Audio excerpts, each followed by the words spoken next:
New information has just been released in one of hip-hop's most discussed legal battles. Rapper Tory Lanez has officially had his appeal denied, confirming his conviction in the Megan Thee Stallion shooting case. This ruling locks in the verdict and keeps the original outcome of the trial in place. The case traces back to July 2020 after a party in the Hollywood Hills. During the ride home, an argument broke out inside the SUV involving Tory Lanez, Megan Thee Stallion, and others. According to Megan's testimony, she stepped out of the vehicle, and shortly after, Tory fired a gun toward her, hitting her in both feet. She later required medical treatment and had bullet fragments removed. The situation spread across the internet instantly and became one of the most controversial and talked about incidents in modern hip-hop. In December 2022, Tory Lanez, whose legal name is Daystar Peterson, was convicted on 3 felony charges: assault with a semi-automatic firearm, carrying a loaded and unregistered gun in a vehicle, and discharging a firearm with gross negligence. The trial included conflicting statements,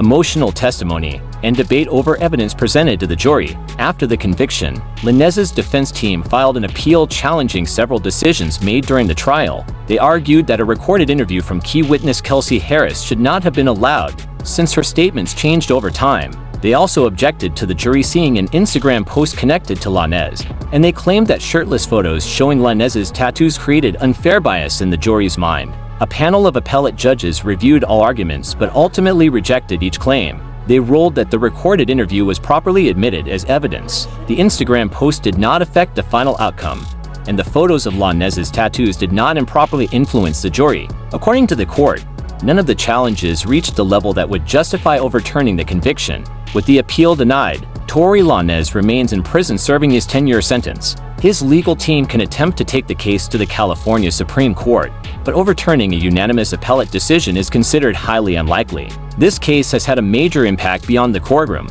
It divided fans, sparked debates across social media, and created one of the most intense discussions the hip-hop community has seen in years. People argued over evidence, loyalty, and interpretations of what happened long before the trial ended. The situation also brought attention to Megan Thee Stallion's experience, as she faced criticism, disbelief, and pressure while the case played out publicly. As of now, the court's ruling stands. The conviction remains in place, the sentence continues, and the legal process moves forward with limited options left for further challenges from Lanez's team.